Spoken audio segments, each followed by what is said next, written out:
大家早晨，你有冇試過每年去攞體檢報告嘅時候，心情就好似以前讀書派成績表咁，緊張到手心出汗，一打開，哇，又係滿江紅，唔係血糖超標、膽固醇爆表，就係醫生同你講，喂，老友，你輕微脂肪肝噃。好多人一見到咁嘅報告，第一個反應就係點解會咁抽秤？我平時明明好檢點，唔食宵夜，少飲珍奶，連夜晚碗飯都減半啦，點解個血糖同脂肪肝都係搞唔掂呢？如果你都有呢個問號，今日我要同你揭開一個好多香港人都踩中咗嘅盲點。問題根本唔係出喺你餐晚餐度，而係出喺你每日朝早擘大眼第一時間塞入條口嘅早餐。唔好以為食得清淡就實冇死。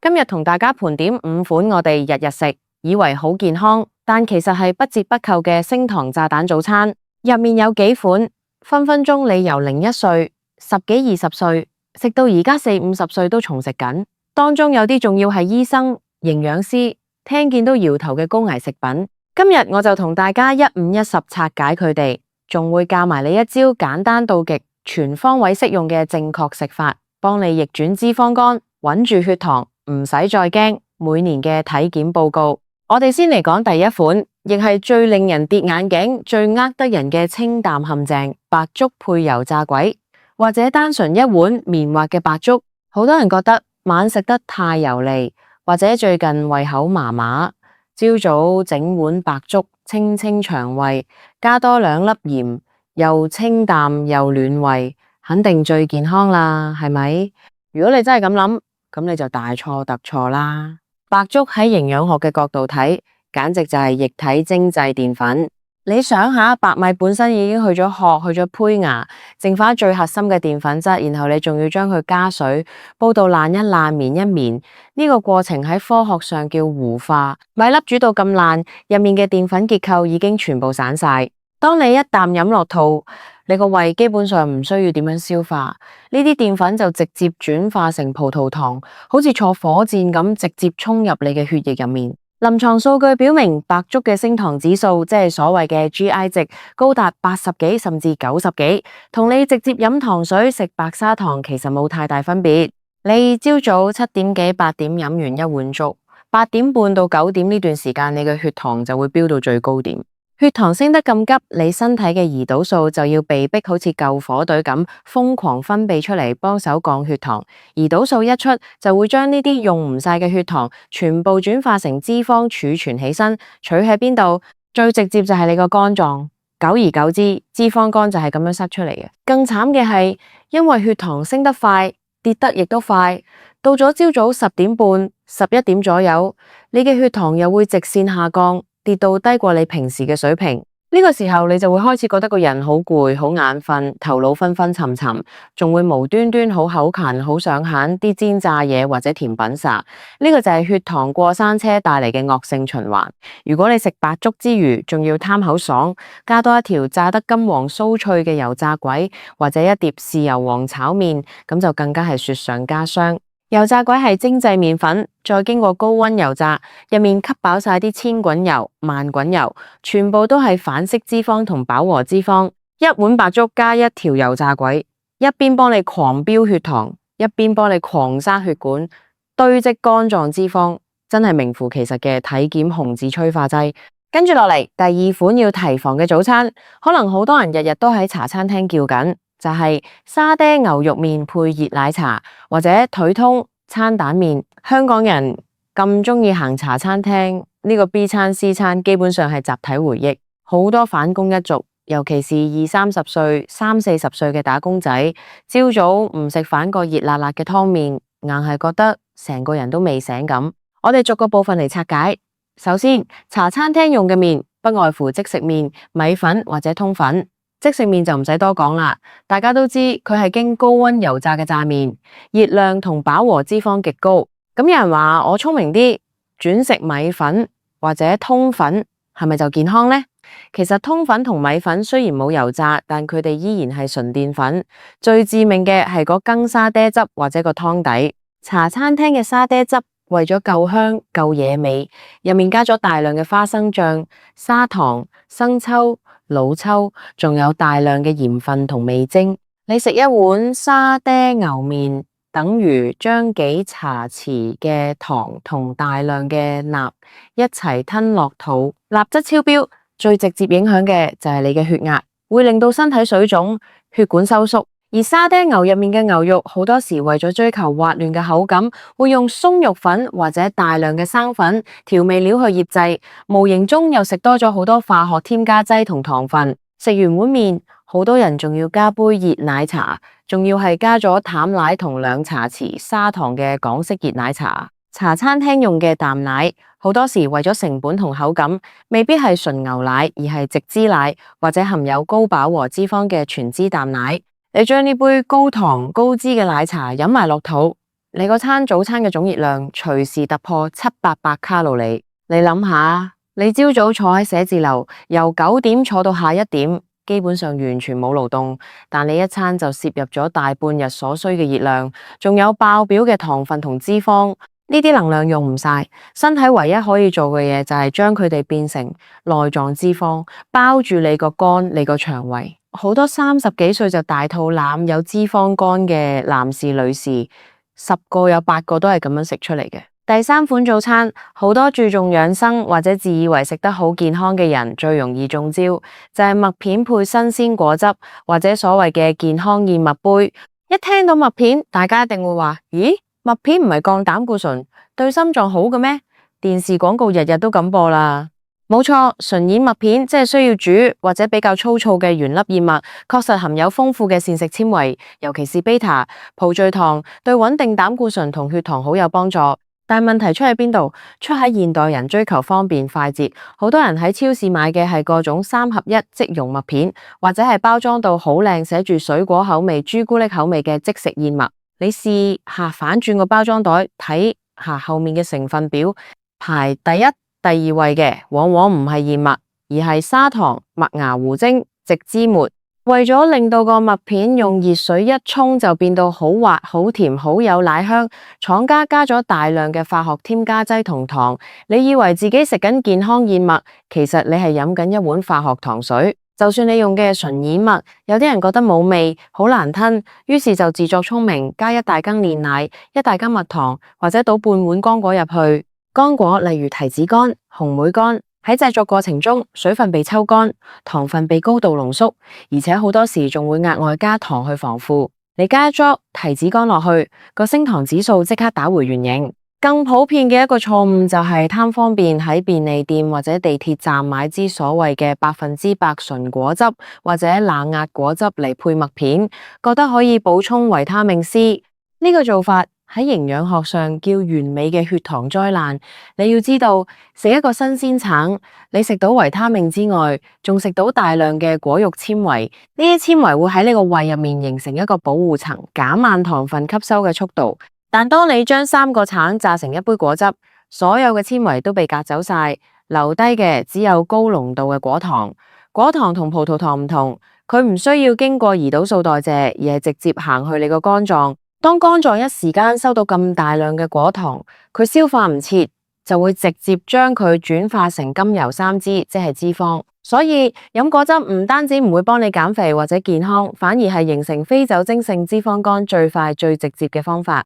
一杯純果汁落肚，同你直接飲1罐可樂，對肝臟嘅傷害其實大同小異。第4款早餐係好多返工返學時間趕到好似投胎咁嘅人最常食嘅港式麵包店嘅酥皮包、菠蘿包、雞尾包，再配一包紙包飲品。行過地鐵站或者屋村樓下嘅麵包店，一陣陣牛油香、麵包香撲鼻而來，真係好難忍得住手。買個菠蘿油或者雞尾包，貪佢拿手就食得。行路都可以塞落肚，但你知道港式麵包嘅製作秘訣係咩嗎？就係高油、高糖、高精製澱粉。好似菠蘿包上面個橙脆皮係用砂糖、豬油或者植物酥油、麵粉同蛋黃搓出嚟嘅。雞尾包入面嗰啲甜椰絲餡更加係用大量嘅砂糖、牛油甚至劣質油脂混合而成。為咗令個麵包口感鬆軟，放2-3日都唔硬，麵包店會加入大量嘅改良劑同乳化劑，而且用嘅全部都係最精製嘅白麵粉。精製白麵粉一食落肚，轉化成血糖嘅速度同白砂糖相差無幾。加上入面大量嘅反式脂肪同飽和脂肪，佢哋會直接破壞你血管壁嘅健康，令到你嘅壞膽固醇飆升，好容易喺血管入面形成斑塊，增加心血管疾病同中風嘅風險。如果這個時候你手上面仲拎住一包細細個由細飲到大嘅紙包檸檬茶或者菊花茶，咁就真係齊套啦。一盒普通嘅紙包檸檬茶入面嘅含糖量可能高達8-9茶匙，已經遠遠超過咗一個成年人每日建議攝取糖分嘅上限。你朝早8點未到就已經將成個星期嘅糖分同衰油塞晒入身體，你個胰島島同肝臟真係每日朝早都要為你打一場硬仗。日復一日，年復一年，到你30幾、40幾歲，你個身體點會唔同你抗議？點會唔出滿江紅嘅體檢表？第5款早餐，可能好多人聽見都會好疑惑，甚至會質疑我，吓？唔係啩？呢個都唔食得？就係純煎蛋煙肉配白麵包吐司。好多人話得，我知精製糖唔好。嗱，我學西式食高蛋白質早餐咯。我朝早煎2隻蛋，加2條煙肉，烘2塊白麵包，飲杯黑咖啡，咁樣夠晒健康，夠晒低糖啦啩？呢個組合望落去好似好專業，好似好符合現代人嘅低碳飲食趨勢，但其實魔鬼往往藏喺細節度。首先我哋講下煎蛋。蛋本身係一個好完美嘅營養來源，有優質蛋白質、卵磷脂、多種維他命。但茶餐廳或者你自己喺屋企煎蛋嘅時候，你用嘅係咩油？好多時為咗唔黏底，或者為咗有香氣，會用好多精煉植物油，例如大豆油、粟米油，甚至係劣質嘅人造牛油。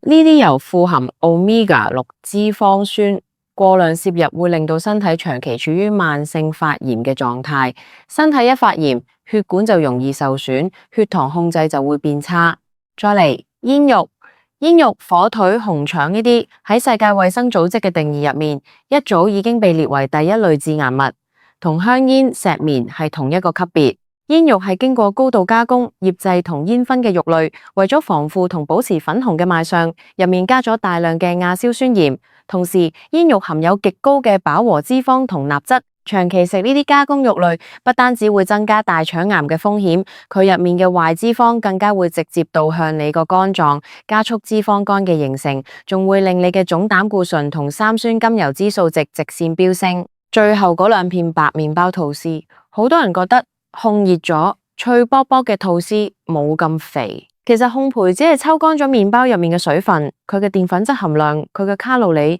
一丁點都冇減少到。2片白吐司食落肚，喺體內轉化成糖嘅速度，同你直接吞2湯匙砂糖係冇分別嘅。所以呢個看似高蛋白、高格調嘅西式早餐，其實係一個高飽和脂肪、高鈉、高精製澱粉嘅隱形炸彈。講到呢度，可能好多人都會好沮喪，心諗喂，講到咁呢個又唔食得，個個又話係炸彈，咁我聽朝擘大眼究竟可以食咩啊？難道要我食空氣、飲清泉水啊？唔好驚，今日我既然同大家得出個問題，自然就會教埋大家點樣去解決。想要逆轉脂肪肝、穩住血糖，等下年份體檢報告變反全綠，你唔需要過苦行僧嘅生活，亦唔需要每餐都去稱去計卡路里。你只需要學識一個喺醫學界同營養學界都公認最有效、最簡單嘅一招：正確食法、調整進食順序同埋聰明食物替代法。首先，我哋要記住一個黃金進食順序：先食蛋白質同纖維，後食澱粉質。無論你前面面對緊一碗咩早餐，只要你調整咗入口嘅先後次序，你個血糖曲線就會由原本嘅雲霄飛車變成平緩嘅小山丘。舉個例子，如果今日你真係好想食麵包或者食通粉，你千祈唔好第一啖就咬落個麵包度。你應該點做？你可以先食一隻水煮蛋、茶葉蛋或者溫泉蛋都得，或者先食一小碗榨青菜。如果朝早煮到嘅話，點解要咁做？因為當你先將蛋白質、雞蛋、豆腐、無糖豆漿或者膳食纖維、青菜、番茄、青瓜送入個胃度，呢啲食物會喺你個胃同小腸壁度形成一層天然嘅保護網，減慢隨後進入體內嘅澱粉質嘅吸收速度。同時，蛋白質會刺激你身體分泌一種叫做飽腹感激素，呢種激素會傳達信號俾你個腦，話俾你聽我已經有啲飽啦。咁樣你後面食澱粉質嘅份量自然就會減少，而且血糖唔會暴升暴跌。除咗進食順序之外，我哋仲要學識聰明替換法，將上面提到嗰5款升糖炸彈換成對身體有益又同樣可以飽肚嘅選擇。例如，如果你好鍾意食粥，不如將白米粥換成用原粒燕麥或者藜麥煮成嘅鹹粥。你可以落少少瘦肉絲、香菇絲，再打隻蛋花落去。原粒燕麥同藜麥含有極高嘅低聚糖同膳食纖維，佢哋嘅 GI 值好低，消化速度慢，可以提供持續好幾個鐘頭嘅能量，完全唔會引發血糖風暴。如果你係茶餐廳嘅死忠粉絲，聽朝去到唔好再叫沙爹牛麵啦，你可以轉叫雪菜、肉絲米粉或者火腿通粉，但要記住一個原則，只食條麵，唔好飲個湯。因為絕大部分嘅鹽分、味精同油分都在個湯度，食之前先喺茶餐廳叫一隻超生蛋，即係水煮蛋食咗先。至於飲品，將熱奶茶、凍檸茶換成熱齋啡、黑咖啡或者無糖熱檸茶。黑咖啡入面嘅綠原酸有助於提高胰島素敏感性，對穩定血糖好有幫助。如果你以前鍾意食即溶麥片加果汁，聽朝開始請去超市買最原始、需要煮或者用熱水焗嘅大燕麥片，用無糖豆漿或者低脂鮮牛奶去沖泡。如果嫌冇味，可以切幾片新鮮嘅藍莓、士多啤梨放喺上面。記住係食新鮮生果，唔係飲果汁。藍莓同士多啤梨屬於低 GI 高抗氧化嘅生果，含有豐富嘅花青素，對保護血管、逆轉脂肪肝有極大嘅幫忙。至於麵包愛好者，請同港式麵包店嘅酥皮包、菠蘿包講拜拜，轉去買100%全麥麵包或者酸種麵包。全麥麵包保留咗麩皮同胚芽，纖維量高好多，而酸種麵包因為經過天然發酵，入面嘅有機酸可以減慢胃排空嘅速度。升糖指數比一般白麵包低好多，你可以喺2片全麥麵包中間夾1片低鈉芝士、幾片番茄同1個荷包蛋，用少少橄欖油嚟煎，咁樣一餐有優質碳水、有優質蛋白、有纖維嘅早餐就完成咗。最後，如果你鍾意食西式早餐，請將加工肉類、煙肉、火腿、香腸徹底剔除出你個餐單，你可以換成煙三文魚或者雞胸肉。三文魚含有豐富嘅 Omega-3脂肪酸，呢種係好嘅油脂，能夠幫你身體抗發炎，降低血液入面嘅三酸甘油脂，直達根源去改善你嘅脂肪肝。而煎蛋嘅油，請換成冷壓、初榨橄欖油或者牛油果油。其實健康生活唔需要一步登天，更唔需要過得好痛苦。我哋好多時生病體檢有紅字，唔係因為我哋做錯咗啲咩驚天動地嘅壞事，而係因為我哋喺日常生活入面累積咗太多以為正確嘅壞習慣。由聽日朝早開始，試下我教你嘅方法，行入茶餐廳或者打開雪櫃嘅時候，諗一諗個進食順序，做一個小小嘅食物替換。只要你肯踏出呢一小步，持續1-2個月，你會發現自己朝早返工，個人精神咗，唔再容易喺11點幾嘅時候餓到手震或者想眼瞓。最重要嘅係，當你下一年再去診所、去醫院攞體檢報告嘅時候，你一定會見到個血糖數字穩如泰山，個脂肪肝由中度變輕度，甚至由輕度完全消失。自己嘅身體自己救，守護健康就由聽朝第一啖早餐開始。我哋一齊努力，逆轉滿江紅，穩住健康。